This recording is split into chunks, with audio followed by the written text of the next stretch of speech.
Assalamualaikum warahmatullahi wabarakatuh. Alhamdulillah. Alhamdulillahi rabbil alamin. Wassalatu wassalam ala rasulihil karim. Amma ba'd.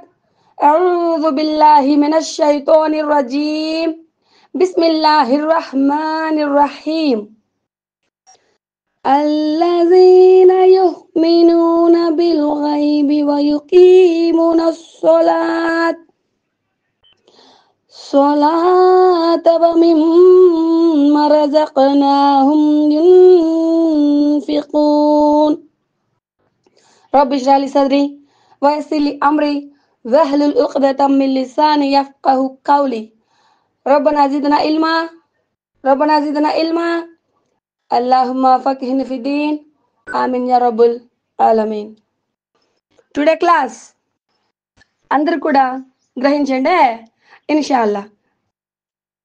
अरकानी इस्लाम का बयान हदीस number 1 अनि अब्दुल्लाह इब्न उमर रदियल्लाहु अन्हुमा قال رسول الله صلى الله عليه وسلم بني الإسلام على 5 شهادة أن لا إله إلا الله وأن محمدا رسول الله وإقام الصلاة وإيتاء الزكاة والحج وصوم رمضان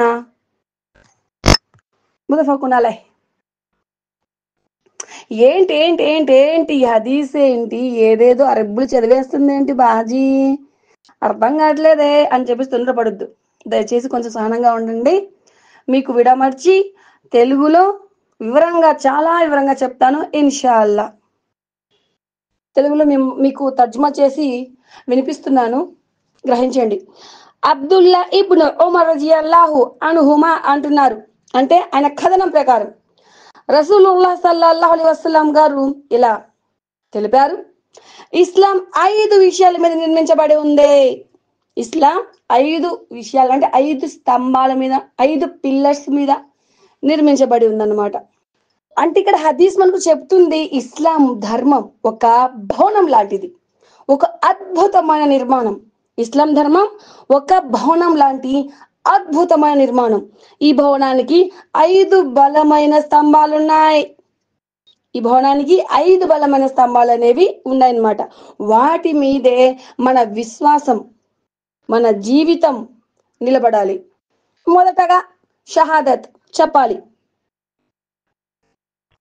అల్లాహ్ ఒక్కరే సకల సర్వ ఆరాధనలకు అర్హుడు.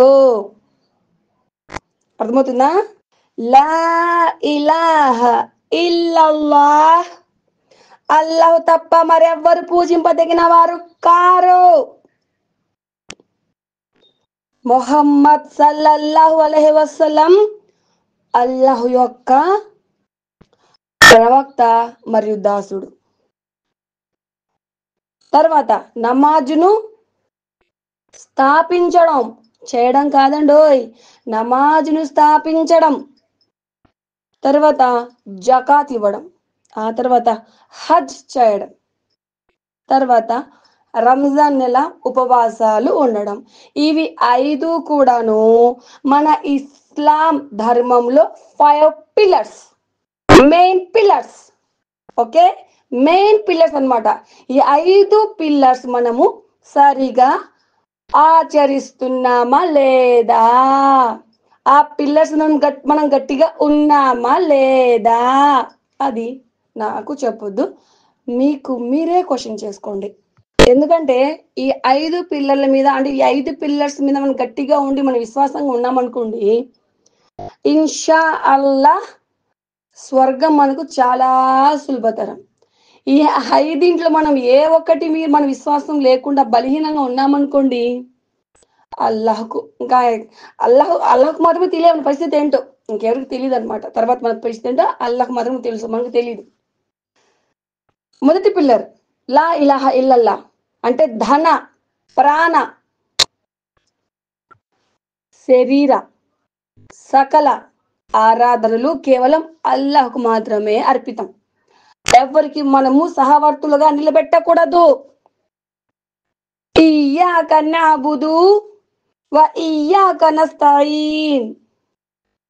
అల్లా నేను నిన్నే ఆరాధిస్తున్నా, సహాయం కోసం నిన్ను మాత్రమే అర్థిస్తున్నా అని అల్లాతో నమాజ్లో మాట్లాడి మన విశ్వాసాలు ఒకరి చోట అంటే ఒకళ్ళ మీద మన విశ్వాసాలు పెట్టడం, ఒకళ్ళ మీద మనం మొక్కుబళ్ళు చెల్లించడం, ఒకరిని మనం బాగా ప్రేమించడం, అంటే నోటి పరంగా మాత్రమే మనం చెప్తున్నాం లా ఇలాహ ఇల్లల్లా ముహమ్మద్ రసూలుల్లా, అంతే అయిపోయింది. అది చెప్పేసాం అయిపోయింది, పిల్లరు మనం నిలబడినట్టు అనుకుంటా. అలా కాదు, అలా అవ్వదు. ఆమాల్ ఆమాల్ కూడా ఉండాలి. మన మన మన ప్రవర్తన మనం ఏదైతే మనకు అల్లా సుబ్హానహు తఆలా ఒక మొదటి పిల్లర్ మనకు తెలియచేశారో ఆ మొదటి పిల్లర్ మీద మనం ఎంతవరకు ఖచ్చితంగా గట్టిగా ఉంటున్నాం, బలహీనమైపోకుండా మనం ఎంతవరకు బలంగా ఉంటున్నాం, అల్లాహ్కి ఇవ్వవలసిన హక్కును అల్లాహ్కి ఇస్తున్నామా, వేరొకరికి సహవర్తులు కల్పించి అల్లాహ్కి ధోకా చేస్తున్నామా, అల్లాని మోసం చేస్తున్నామా, అల్లాని బాధ పెడుతున్నామా? అది చేసేవాళ్ళు వారి యొక్క మనసును ప్రశ్నించుకోండి. అర్థమవుతుందా? ఒక భర్త తన యొక్క భార్య మరొకరి వారి బరువును మోయడం స్వతహాగా అస్సలు ఒప్పుకోడు, ససేమిరా ఒప్పుకోడు. అర్థమవుతుందా? అంటే మనకు జీవితాన్ని ఇచ్చింది అల్లా, ఒక శరీరాన్ని ఇచ్చింది అల్లా, ఒక వీరాతనిచ్చింది అల్లా, ఒక రంగు రూపు ఇచ్చింది అల్లా. నీకు జీవనం కొనసాగించి ఒక 5 మెతుకులు పొట్టలో పోతున్నాయంటే ఆ పోయిన మెతుకులు కూడా జీర్ణమై మోషన్లో పోతున్నాయంటే ఆ దయామయుడు, ఆ కరుణామయుడు అల్లా సుబ్హానహు తఆలా దయ. అలాంటి అల్లా సుబ్హానహు తఆలాకి మనము ఏ ధోకా ఇవ్వకుండా, ఏ మోసము చేయకుండా ఆయన హక్కును మనం నెరవేరుస్తున్నాం లేదా అని చెప్పేసి మీరు గట్టిగా మీ మనసును మీరే ప్రశ్నించుకోండి, నాకు మాత్రం చెప్పొద్దు. అంటే ఎన్నో అంధవిశ్వాసాలు, అంటే ఒక voter card, pan card, ration card, Aadhaar card, ఇందులో షేక్ సయ్యద్ వగైరా ఎక్స్ట్రా ఈటీసీ ఎవ్రీథింగ్, పలానా కమర్, పలానా బేగం, పలానా ఏదైనా కానివ్వండి, అంటే ఒక కులం పరంగా ఒక మతం పరంగా మనం ముస్లిమ్స్ మేము, కానీ మనం అల్లా యొక్క దృష్టిలో ముస్లిమ్స్గా ఉన్నామా లేమా?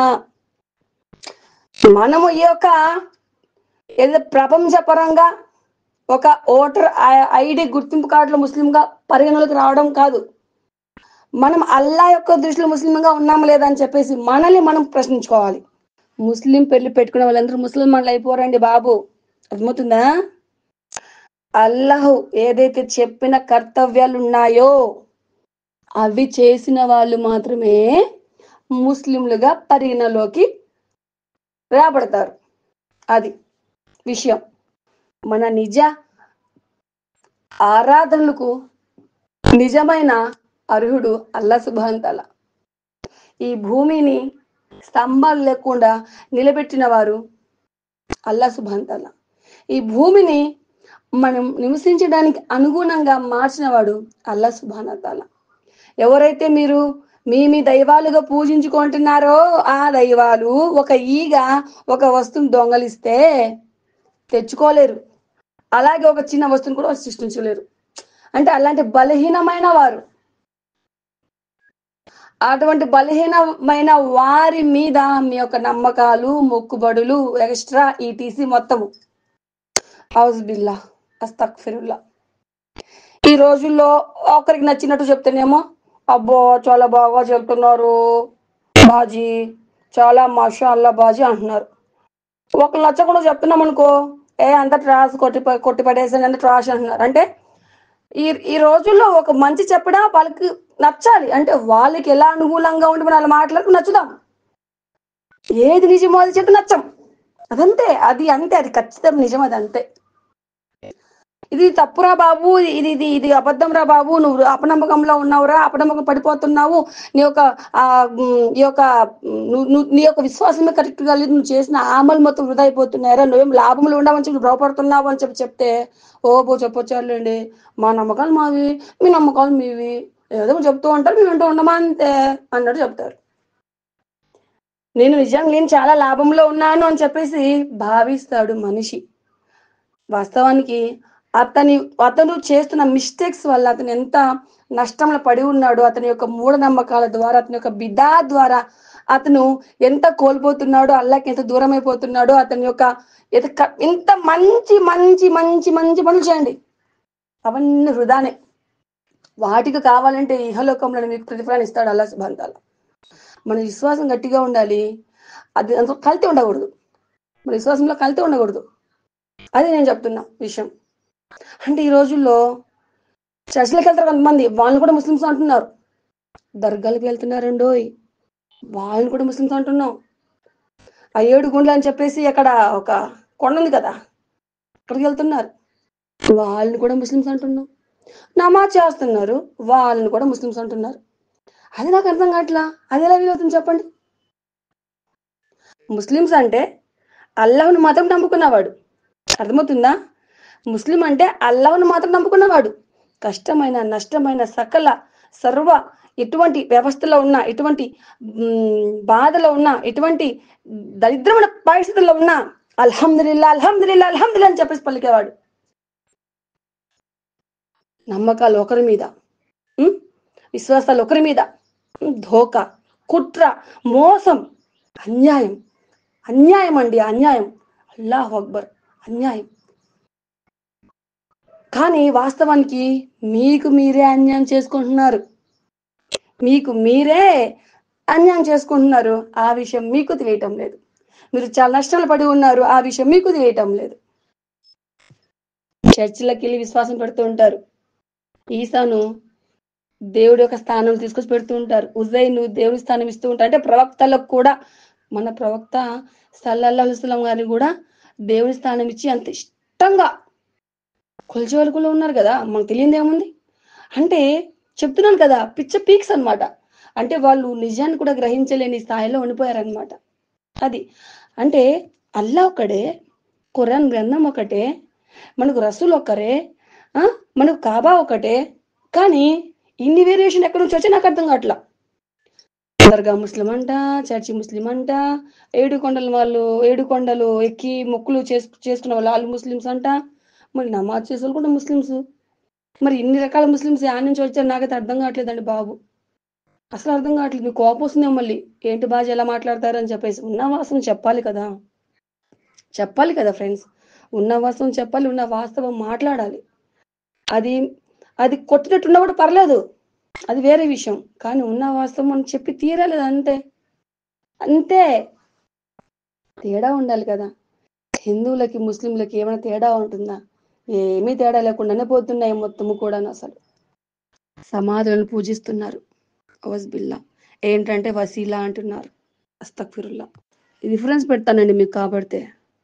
హజరత్ అబూ హురైరా రజియల్లాహు కథనం ప్రకారం దేవ ప్రవక్త సల్లల్లాహు అలైహి వసల్లం ఇలా ప్రవచించారు, దేవుడు యూదులను సర్వనాశనం చేయుగాక, వాళ్ళు దైవ ప్రవక్తల సమాధులకు సాష్టాంగ సజ్దా స్థలంగా చేసుకున్నారు. అంటే బుఖారీ ముస్లిం ఈ హదీస్ అన్నమాట, రిఫరెన్స్ ఉంది. ఇంకో పదం అంటే ఇక్కడ క్రైస్తవులను కూడా, అక్కడ క్రైస్తవులు అన్న మాట కూడా అక్కడ చేర్చబడింది అనమాట. బుఖారీ ముస్లిం హదీస్లో కూడా క్రైస్తవులు కూడా అన్న పదం కూడా అక్కడ చేర్చబడింది అనమాట. బుఖారీ మరియు ముస్లింలలో, అంటే ముస్లిం హదీస్లో హజరత్ ఆయిషా రజియల్లాహు అన్హా చే ఇలా ఉల్లేఖించబడింది, వారిలో పుణ్యపురుషుడు ఎవరైనా మరణిస్తే వాళ్ళు ఆయన సమాధిని సజ్దాగా చేసుకునేవారు.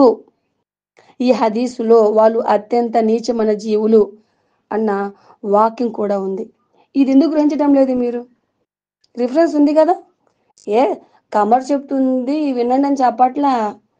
మనము ఒక్కరు ఎవరు ఎంత పెద్ద హజరత్ అయినా సరే ఒక విషయం చెప్తున్నాను వినండి, గ్రహించండి. వాళ్ళు చెప్పారని తీసుకోవద్దు, అక్కడ రిఫరెన్స్ ఉందా లేదా అది మాత్రం చూసి తెలుసుకోండి. వాళ్ళు అడిగారు అనుకోండి, బాజీ మాకు ఇలా రిఫరెన్స్ పెట్టండి అని చెప్పేసి అడగని తప్పులేదు. రిఫరెన్స్ పెట్టారనుకోండి, అల్హమ్దుల్లా, ఓకే అల్హమ్దుల్లా రిఫరెన్స్ ఉంది కదా, ఓకే మన ప్రవక్త తెలిపారు, మన ప్రవక్త మనం ఆచరించడం మన యొక్క కనీస కర్తవ్యం అని చెప్పేసి మనకు ఉంటుంది అనమాట. ఏ దర్గాలకు వెళ్ళడం ముమ్మాడి షిర్క్ కాదా చెప్పండి? అయ్యా నేను నిన్ను ఆరాధిస్తున్నాను, నాకు ఇబ్బందులు నిన్ను వేడుకుంటున్నాను అని చెప్పేసి నువ్వు ఇంట్లో నమాజ్ చేస్తున్నావు, పోయి విశ్వాసాలు నమ్మకాలు వేరే వారి మీద పెట్టుకుంటున్నావు, దర్గాలకు వెళ్తున్నావు, అక్కడ సజ్దాలు చేస్తున్నావు, మరి షిర్కు చేయటం లేదని చెప్పేసి వాదిస్తున్నావు. ఎవరైతే సమాధుల వద్ద సజదాలు చేస్తారో వారిని ప్రవక్త ముహమ్మద్ సల్లల్లాహు అలైహి వసల్లం గారు శపించారని మీకు తెలీదా? తెలియకపోతే చెప్పండి సార్, రిఫరెన్స్ ఇస్తాం మేము. సజదా అనేది ఒక ఇబాదత్, ఆరాధన లాంటిది. అంటే ఏంటంటే ఇది ఒక అల్లాహకు మాత్రమే చెందే, అది చెందాలి అంతే. అది మనం ఒక సజదా చేస్తున్నామంటే అది అల్లాహకు మాత్రమే చెందాలి. అది ఎవరికి చేయకూడదు. అది అసలు ఎవరికి కూడా మనం సజదా అనేది చేయకూడదు. అల్లాహకు మాత్రమే చేయవలసిన సజదా సమాధుల వద్ద చేస్తున్నారు, మళ్ళీ షిర్కు కాదంటున్నారు. అస్తగ్ఫిరుల్లా. దర్గాల్లో దీపాలు వెలిగిస్తున్నారు, షిర్కు కాదంటున్నారు. దీపారాధన ఎవరి మతం చెప్పండి? అంటే ఎవరి మత సాంప్రదాయం? ఇస్లాంలో అసలు దీపారాధన ఉందా అండి? ఇస్లాంలో దీపారాధన ఉందా? అగరుబత్తిలు దర్గాలు సమాధి కాళ్ళ వద్ద గుచ్చి వెలిగిస్తున్నారు. సమాధిలో ఉన్న వ్యక్తి కాళ్ళ వద్ద అగరబత్తులు వెలిగించడం షిర్కు కాదని చెప్పి మీకు తెలియదా? ఇది ముస్లిమేతరుల యొక్క ఆరాధనలో ఒక భాగం, ముస్లింల భాగం కాదు ఇది. ఆ మాత్రం తెలియకుండా పోయిందా చెప్పండి? దర్గాలలో సమాధి చుట్టూ దండం పెడుతూ ప్రదక్షిణలు చేస్తున్నారే, అది షిర్కు కాదా? ఇది ముస్లిమేతరుల అది సాంప్రదాయమే. అంటే వాళ్ళు గుడి చుట్టూ లేదా విగ్రహాల చుట్టూ ప్రదక్షిణలు చేస్తూ ఉంటారు హిందువులు. అంటే ఇది వారి ఆరాధనలో ఒక ప్రధానమైనది. మరి అది మనం అంటే అది ఎవరైతే అలా దర్గాలకు వెళ్ళి ప్రదర్శనలు చేస్తున్నారు వాళ్ళకి తెలియదా అది షిర్క్ అవుతుందని చెప్పేసి? దర్గాలు వేసే తాయెత్తులు, దారాలు, అంతరాలు కడుతుంటారు. అంటే మన ప్రవక్త సల్లల్లాహు అలైహి వసల్లం గారు తాయెత్తులు వేసుకోవడం షిర్క్ అని చెప్పేసి చెప్పలేదా? తెలీదా? చెప్పండి.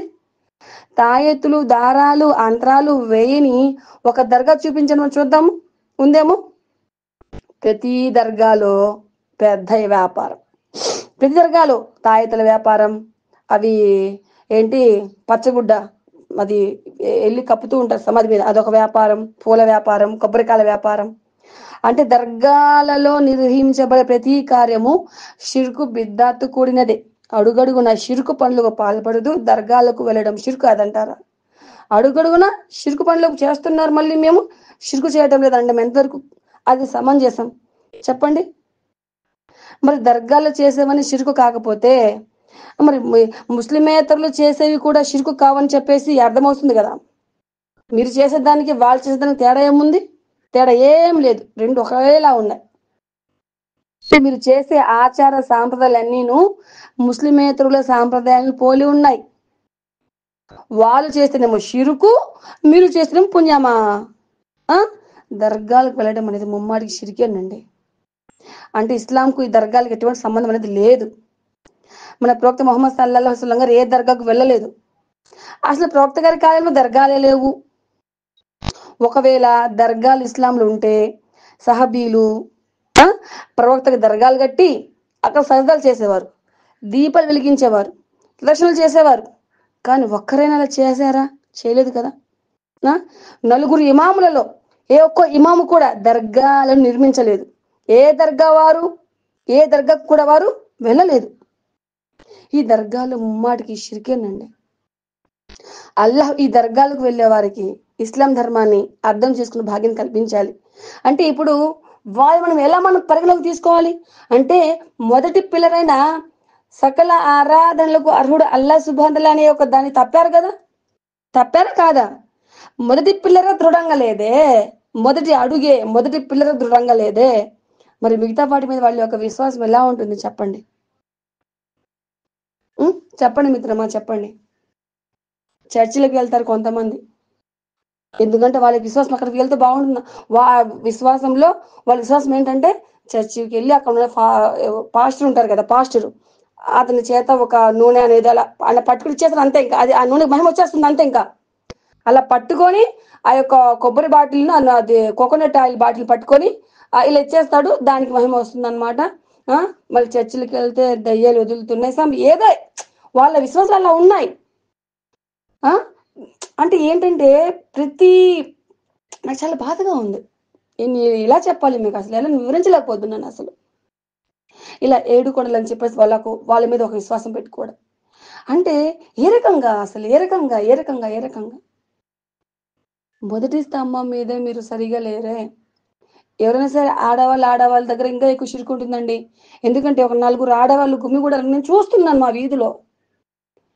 ఆంటీలు ఉంటారు, ఇంకా వస్తారు, రెండో అరుగుల మీద బయటకు వస్తారు, ఇంక కూర్చుంటారు, ఇంకా అంతే. ఏంటి వదినా, ఏం కూర చేసాం, ఏంటి విషయాలు, ఏంటి మంచి చెబర, ఏంటి లాభం, ఏంటి నష్టం మాట్లాడుకుంటారండి. ఇక మాట్లాడుకుంటారు.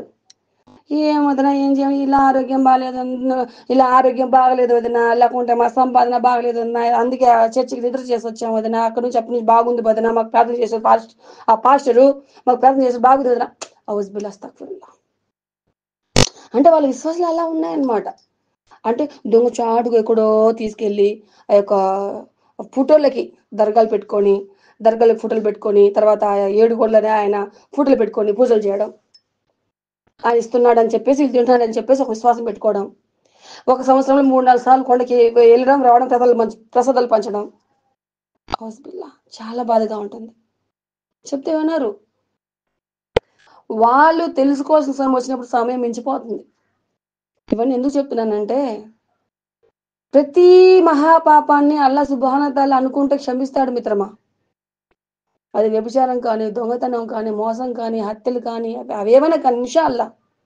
కానీ అల్లాహకు సహవర్తులుగా మనం కనిపించామనుకుంటే, అంటే అల్లాహ్ సుబ్హానహు వ తఆలాకి సహవర్తంగా ఒకరిని మనం కల్పించి, ఆయనకు అందవలసిన హక్కును వేరొకరికి మనం అన్యాయంగా ఇచ్చేసామనుకోండి, అది అల్లాహ్ సుబ్హానహు వ తఆలా తీసుకోరు. అది విషయం. మనం ప్రతిఫలం పొందేది ఒకరి దగ్గర నుంచి, కానీ దాని కృతజ్ఞత మనం మరొకరు తెలుపుతున్నాం. ఇది తప్పని చెప్తే అల్లాహు అక్బర్ తీసుకోరు. ఎన్నో కామెంట్స్. అల్లాహు అక్బర్, అల్లా వాళ్ళకి హిదాయత్ ప్రసాదించాలి. కాబట్టి ఇస్లాం అనేదిలో మెయిన్ పిల్లరు లా ఇలాహ ఇల్లల్లాహ్ ముహమ్మద్ రసూలుల్లా. ఆ పిల్లర్ మీద ఖచ్చితంగా గట్టిగా ఉండాలి మనం. అల్లా అంటే అల్లానేనండి, ఇంకా అంతే. అల్లాహకు అందవలసిన ఆరాధన మరొకరికి మనం అందచేయకూడదు. అది చాలా మోసం, తప్పు, ఘోర పాపం అది. అర్థమవుతుందా? అది విషయం. ఎవరి మీద అయితే విశ్వాసాలు పెట్టుకుని ఉన్నారో వాళ్ళు ఒక వస్తువును సృష్టించగలరా? పోనీ చిన్న ఈగదోమ ఏదైనా వస్తువుని తీసుకెళ్ళిపోతే వెనక్కి తెచ్చుకోగలరా? అయ్యే ఒక మనిషేనండి, ఒక మనిషే బతికున్న మనిషే అలసి పడుకుంటే అతని ఒంటి మీద ఉన్న దుస్తు సరిగా ఉందో లేదో అతనికే అర్థమవుతూ, ఆ ఇంట్లో దొంగలు పడినప్పుడు మనం వింటూ ఉంటాం వార్తలో. ఇంట్లో వాళ్ళు ఉన్నారు, ఇంట్లో దొంగలు పడిపోయారు, ఇంట్లో ఇంత సొమ్మును తీసుకెళ్ళారు, ఇంత డబ్బును తీసుకెళ్లారని చెప్పేసి. అలాంటి బతుకున్న మనిషి పక్కన ఒక మనిషి వస్తున్నాడు, రావట్లేదు, మనం మనం గ్రహించలేకపోతున్నాం అలసిపోయిన నిద్రలో. అలాంటి చనిపోయిన వారు ఎలా వింటారండి? వసీలా అనేది ఎక్కడి నుంచి ఉంది అసలు? వసీలా అనేది ఏదనంటే, మేము ఇలా దర్గాలకు వెళ్ళి ఒక వసీలాగా మేము సిఫారసు చేసుకుంటున్నాం అంతే ఆయన దగ్గర. వాళ్ళు మాకు సిఫారసు చేస్తారు, అక్కడ చెప్పుకుంటున్నాం అంతే మా బాధలు, ఈయనకు చెప్పుకుంటున్నాం, ఆయన మాకు సిఫారసు చేస్తారు, మా యొక్క దువాలు కబుల్ అయిపోతాయి, తొందర కబుల్ అయిపోతాయి అంటారు. అల్లాహ్ సుబ్హానహు వ తఆలా మన కంట నాలుగు దగ్గరగా ఉన్నాడు. ఒకళ్ళ సిఫారసు మనకెందుకు? ప్రవక్త గారు సిఫారసు చేయలేదే మరి. ఇబ్రాహిం గారి దగ్గర అంటే ఆయన ఒక సిఫారసు తీసుకోలేదా? అంటే ఆయన దగ్గరికి వెళ్ళి మొత్తం చెప్పుకొని, ఇదిగో ఇది ఇలా ఆయన వసీలా ఏం తీసుకోలేదేమో ప్రవక్త గారు. అంటే ఏదన్నా మనం సొంత విషయాలు అంటే ఇక్కడ నీటుగా అక్కడ నిజం కనిపిస్తుంటే ఎందుకు నిజాన్ని గ్రహించలేకపోతున్నారు? మా తాత ముత్తాతలు చేస్తున్నాం అంటే ఎలా వీలవుతుంది చెప్పండి? ఆ తాత ముత్తాతలు నరకానికి పోతారు, మీరు వెళ్తారా ఏంటి వాళ్ళు చేసిన పనిలో? చెప్పండి మిత్రమా. అసలైన జీవితం ఇది కాదని నిన్నటి క్లాస్లో చెప్పాను. చాలా బలహీనమైనది ఈ జీవితం. దీంట్లో మనం చాలా హిక్మతిగా మనం ఆలోచించి మనం ముందడుగు వేయాలి. అది విషయం. కాబట్టి మొదటి పిల్లర్ మీద మనం దృఢంగా ఉండాలి. ఇన్షాల్లా ఆ తర్వాత పిల్లర్ గురించి మనం రేపు కంటిన్యూషన్ చేసుకుందాం. ఎందుకంటే ఏంటి బాజీ క్లాస్ ఎక్కువైపోతుంది, 40 మినిట్సా అని నోరు తెరుస్తున్నారు. కాబట్టి మనం దీన్ని కంటిన్యూ చేద్దాం ఇన్షాల్లా. దీని తర్వాత కంటిన్యూషన్ టాపిక్ అనేది ఎపిసోడ్ 2 అనేది రేపటి మనం తెలుసుకుందాం, ఓకేనా? కాబట్టి మీ యొక్క సమయాన్ని కూడా గ్రహించాలి. కాబట్టి సో మనందరి కోసం ఒక సౌకర్యంగా ఉండాలంటే కొంచెం తక్కువలోనే ముగించేసేయాలి అని చెప్పేసి ఉంది నాకు. సో కాబట్టి ఇన్షాల్లా రేపటి రోజు దీన్ని కంటిన్యూషన్ మనం చేసుకుందాం. సో కాబట్టి ఈరోజు ఈ క్లాస్ ఇంతటితో ముగిస్తున్నాను. సుబ్హానల్లాహి వ బిహమ్దిహి సుబ్హానకల్లాహుమ్మా వ బిహమ్దికా అష్హదు అన్ లా ఇలాహ ఇల్లా అంత అస్తగఫిరుక వ అతూబు ఇలైక్. అస్సలాము అలైకుం వ రహ్మతుల్లాహి వ బరకాతుహు.